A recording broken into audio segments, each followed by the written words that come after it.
Hello friends, welcome to our show SAAOL यानी science and art of living. मैं हूं आपके साथ शिखा, जिसमें लगातार हम बात करते हैं हार्ट प्रॉब्लम्स के बारे में और आपकी सभी क्वेरीज को सॉल्व करने के लिए हमारे साथ स्टूडियो में मौजूद होते हैं डॉक्टर बिमल झाजेर, जो कि heart care and lifestyle expert हैं। Doctor Bimal, welcome to the show. Thank you. Doctor साहब, बातचीत शुरू करना चाहती थी लेकिन पहले कॉलर जुड़ चुके हैं हमारे साथ राजस्थान से, उनका सवाल जानते हैं।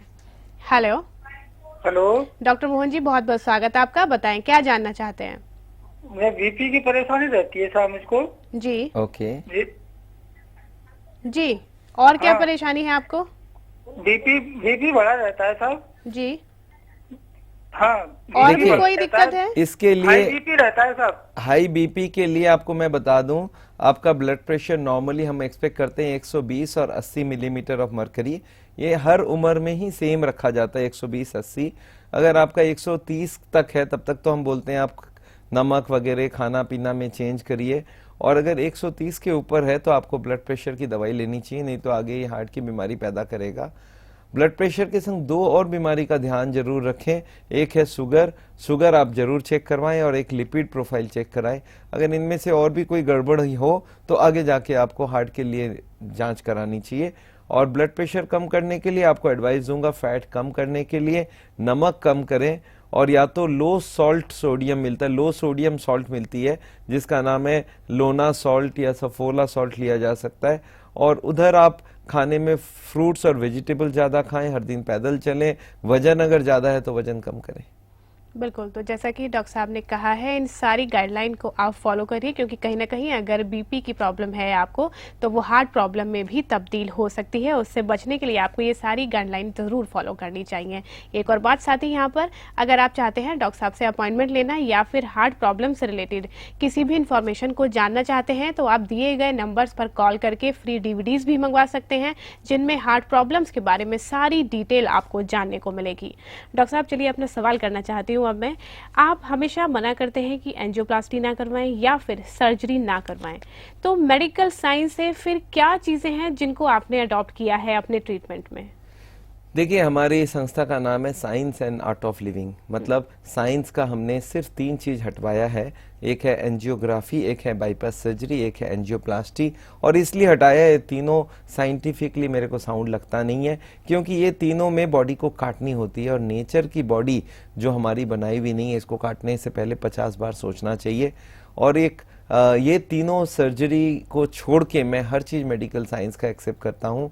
उसमें दवाइयाँ भी है, उसमें मेडिकल साइंस के सारे टेस्ट है, मेडिकल साइंस की जानकारी है। ये तीनों हम लोग यूज कर रहे हैं मेडिकल साइंस की तरफ से। जी, आपने बात करी यहाँ पर मेडिसिन के बारे में, तो कौन कौन सी मेडिसिन आप हार्ट पेशेंट को बोलते हैं कि आपको ये मेडिसिन लेनी चाहिए?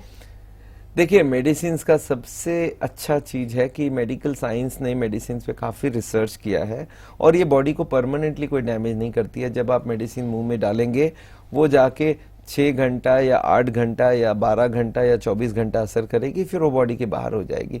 तो दवाइयाँ लेने में कोई दिक्कत नहीं है। हम लोग हार्ट के पेशेंट्स को जो स्टैंडर्ड मेडिकल साइंस के तरफ से जो दवाइयाँ देते हैं वो हम सब सावल में चालू रखे हुए, और इनफैक्ट मैं बोलता हूँ लोगों को ये दवाई ले लेना चाहिए। उसमें क्या क्या दवाई हो सकती है आप सोचिए। एक तो हो सकता है डायलेटर, जो ट्यूब को चौड़ी कर देता है। हार्ट की ट्यूब है, इसको चौड़ी कर दिया तो इससे ब्लड जाने लग गया। आपने एक नाम सुना होगा, सॉर्बिट्रेट करके गोली है, ये डायलेटर के श्रेणी में आता है। और इसके संग और दवाइयाँ दे सकते हैं। एक तो ब्लड पतला करने का, इसका नाम है थिनर। और इसके संग एक और तरह की दवाई बहुत कॉमन यूज होती है, वो है ऑक्सीजन की जरूरत को कम करने के लिए। हार्ट को ऑक्सीजन की जरूरत है और ऑक्सीजन की शॉर्टेज पड़ रही है क्योंकि ब्लड सप्लाई हो नहीं रही है।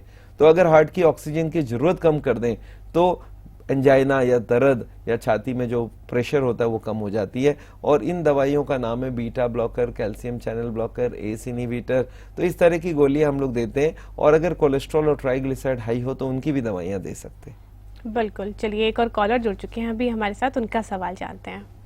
हेलो हेलो सर, मेरा नाम सुनील कुमार है। जी, बताएं क्या जानना चाहते हैं आप? सर, मेरे हार्ट में मतलब ना जलन भी होता है, ऐसा क्यों होता है?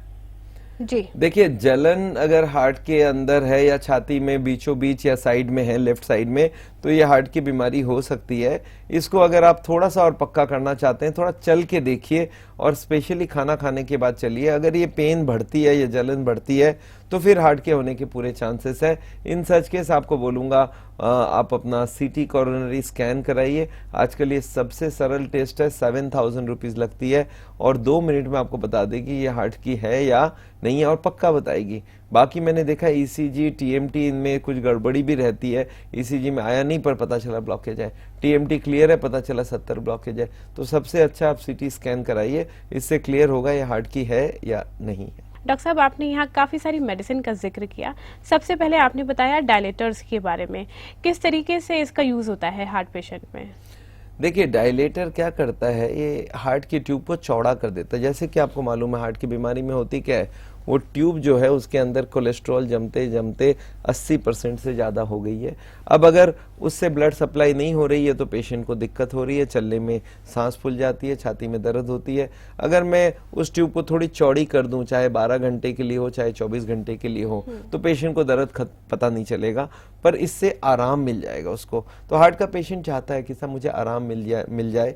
तो एलोपैथी की दवाई में एक खासियत है, वो आराम दे देता है, पर लोगों की ये धारणा ना हो जाए आराम मिल गया मतलब बीमारी ठीक हो गई। ब्लॉकेज ठीक नहीं करता ये सिर्फ आराम देती है। तो ये दवाइयाँ 3 तरह की होती है। अगर 8 घंटे काम करती है तो दिन में 3 गोली दिया जाएगा, अगर 12 घंटे की काम करती है तो दिन में 2 गोली दिया जाएगा, और 24 घंटे काम करती है तो दिन में 1 गोली दिया जाएगा। बहुत सारी गोलियां इसमें, आपको 2-4 नाम बता दूं, सॉर्बिट्रेट, मोनोट्रेट, इस्मो, जीटीएन सॉर्बिट्रेट, नाइट्रोकॉन्टीन, एंजिस्पैन, और इसमें फ्लैविडॉन, ट्रिविडॉन, कार्विडॉन, इस तरह की बहुत सारी गोली है, निकोरांडिल, कोरांडिल, के आयोन, जाइनिकॉर, और इसमें और बहुत सारी गोलियां जिसमें रेनोजेक्स, रैनकैट, इस तरह की जो दवाइयां, इनको एंटी एंजाइनल भी बोलते हैं। ये एंजाइना को कम कर देती है, बस इतना ही, ये बीमारी को ठीक नहीं करती है। जी डॉक्टर साहब, अभी एक कॉलर हैं यूपी से, उनका सवाल जानते हैं। हेलो हेलो जी, मनोज जी बताएं क्या जानना चाहते हैं। नमस्ते मनोज जी, सवाल बताएं अपना। हमको हार्ट में प्रॉब्लम है जी, और ये अपना इलाज पीजीआई में कराते हैं। हाँ। जी बताएं। जानना चाहते हैं कि जो हमको पेरियोडोर इंजेक्शन जो हम ले रहे हैं, हमको ये कितने दिन तक कभी लेना पड़ेगा? बचपन से हमें परेशानी है, 92 से। जी, आपको क्या डिफेक्ट बताया गया? इकोकार्डियोग्राम में वाल्व में खराबी बताई गई है क्या? इको हमने कराया है, और साल भर में पहले होता तब 3 साल में कराने के लिए कहा गया है, और ये पेनिडोर के 50 दिन में लगना है। यूजुअली मैं आपको बता दूं, ये जो बीमारी आप बता रहे हैं ये वाल्व की बीमारी है, इसको रूमेटिक हार्ट डिजीज भी बोलते हैं। ये बहुत कॉमन तो नहीं है, पर 100 में 1-2 हार्ट के पेशेंट ये रूमेटिक हार्ट डिजीज लेके आते हैं। इसमें यूजुअली जितना भी पेशेंट है वो यंग एज के होते हैं, 18, 20 साल, 15 साल के होते हैं। इनको हम लोग बोलते हैं जब तक इंजेक्शन पेनिडियोर का लेते रहो, जब तक 24 या 25 साल के ना हो जाए, और उसके बाद अगर डिफेक्ट ज़्यादा है तो हो सकता है इसके लिए वाल्व की सर्जरी करनी पड़े। पर इसका लाइफस्टाइल से बीमारी ठीक नहीं होता है। पर ये बीमारियां धीरे धीरे कम हो रही है। ये बीमारी आज से बहुत साल पहले बहुत नंबर में होती थी, अब ये बीमारी कम होने लग गई है। पर जो भी है, आपको ये बीमारी का इलाज लाइफस्टाइल से नहीं होगा, ऑपरेशन या दवाई से ही होगी। जी, अगला कॉल चंडीगढ़ से डॉक्टर साहब। हेलो हेलो, स्नेहा जी बताएं क्या जानना चाहती हैं। Good morning ma'am. जी गुड मॉर्निंग। एक्चुअली मैं अपने हस्बैंड हैं संजीव कुमार, जी। उनके बारे में जानना चाहती हूँ। जी। उनका मैंने लिपिड प्रोफाइल कराया है, या? तो उसमें 2-3 चीज उनकी थोड़ी बड़ी आई हुई है, तो उससे मुझे मतलब डॉक्टर ने बताया कि कुछ है प्रॉब्लम, तो उनको वॉकिंग के लिए बताया। वैसे इतनी मतलब उनको पेन नहीं होती है, जलन ये सब होती थी जी। और एक्चुअली इनका VLDL कोलेस्ट्रॉल है, ये 32.4 है जी। और इनका सीरम कोलेस्ट्रॉल 206 है। नहीं, ये काफी ज्यादा है मैडम। आपको मैं बता दूं, ये कोलेस्ट्रॉल, ट्राइग्लिसराइड ज्यादा है, और VLDL 32 है, वो भी बहुत ज्यादा है। ये अगर है और थोड़ी भी कोई चेस्ट में पेन या भारीपन कुछ भी हो रहा है तो आपको हार्ट के लिए जांच करानी चाहिए, क्योंकि हार्ट की बीमारी एक ऐसी बीमारी है बहुत दिन तक पता नहीं चलने देता, फिर एक दिन सडनली हार्ट अटैक हो जाती है। तो इसके लिए आपको बेस्ट होगा आप एक बार चंडीगढ़ में अगर हो तो चंडीगढ़ में जाके सीटी कोरोनरी स्कैन कराइए, या तो दिल्ली आके करवा सकते हैं। ये 7,000 में ये टेस्ट हो जाती है और 5 मिनट में आपको बता देंगे कितनी ब्लॉकेज है। तो मैं आपको एडवाइस करूंगा, आजकल वो एंजियोग्राफी वगैरह करने का कोई खास मेरे को साइंटिफिक तरीका समझ नहीं आता है, तो आपके लिए बेस्ट है सीटी कोरोनरी स्कैन कराइए। जी, एक और कॉल पंजाब पठानकोट से हमारे साथ। हेलो। हेलो संग्राम जी बताएं क्या जानना चाहते हैं आप? Good morning ma'am. जी गुड मॉर्निंग। मैम मेरे ना रिलेटिव हैं, जी। उनको मैम हार्ट में ना जैसे गैस की हो जाती है ना, वैसे हो जाता है मैम। जी। अभी तक कोई जांच कराया आपने? मैम उन्होंने जांच करवाई थी हार्ट केयर से, पर उसमें बीमारी तो कोई नहीं आई। आपने कोई एंजियोग्राफी वगैरह कुछ कराई है? फिर एंजियोग्राफी वैसे कुछ कराई नहीं उन्होंने, वो कराई थी वो हार्ट की जो होती है टीएमटी कराया था? हाँ, सीटी स्कैन करवाया था, उसमें कुछ नहीं आया था। अच्छा, हार्ट की सीटी स्कैन कराई थी, उसमें कुछ नहीं आया था। तो देखिए हार्ट की बीमारी जमती नहीं है, पर फिर भी अगर आप एक बार हमको मिलना चाहते हैं तो आके दिल्ली में मिलिए और हम हो सकता है थोड़ा और डिटेल में जाएं, पर सीटी स्कैन अगर करवाया उसका जरूर रिपोर्ट साथ में लेके आए। बिल्कुल। तो जैसा कि डॉक्टर साहब ने कहा है संग्राम जी कि आपके सवाल से अभी क्लियर नहीं हुआ है कि क्या दिक्कत बेसिकली उन पेशेंट को है, तो आप तुरंत अपॉइंटमेंट लें। सारे नंबर आप अपने टीवी स्क्रीन पर देख सकते हैं और जल्द से जल्द अपने रिलेटिव की प्रॉब्लम को आप दूर करें। अगला कॉलर है हमारे साथ, उनका सवाल भी जानते हैं। हेलो।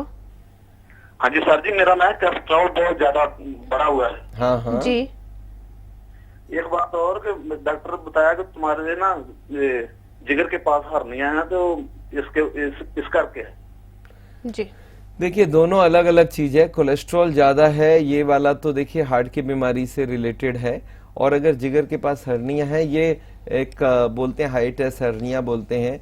ये बीमारी एक ऐसी बीमारी है जिसमें बहुत दिन तक तकलीफ रहती है पर कोई इमरजेंसी नहीं होती है। इसमें आपको डकार वगैरह ज्यादा आती है, गैस्ट्रिक प्रॉब्लम ज्यादा होती है, तो इसको तो आप उतना इग्नोर करें। अगर कोलेस्ट्रॉल ज्यादा है और आपके फैमिली में कोई हार्ट के पेशेंट हैं तो आप जरूर जाके एक बार सीटी कोरोनरी स्कैन कराइए, और अगर उसमें कुछ भी ब्लॉकेज आती है तो आप अगर दवाई ले लेंगे कोलेस्ट्रॉल कम करने का, और खाने में आप जितने भी तरह के एनिमल फूड है, आपको मालूम है कोलेस्ट्रॉल सिर्फ एनिमल फूड में होता है, वो सारा बंद करवाइए। और अगर उसके संग कोलेस्ट्रॉल के संग ट्राइग्लिसराइड भी हाई है तो तेल वगैरह सारा बंद करवाइए। और ये डिटेल अगर आप और जाएंगे और अगर ब्लॉकेज मिलता है तो फिर आप हम लोग से बात कर सकते हैं। जी डॉक्टर साहब, हम मेडिसिन के बारे में बात कर रहे थे, डायलेटर के बारे में आपने बताया, उसके साथ ही आपने जिक्र किया थिनर का।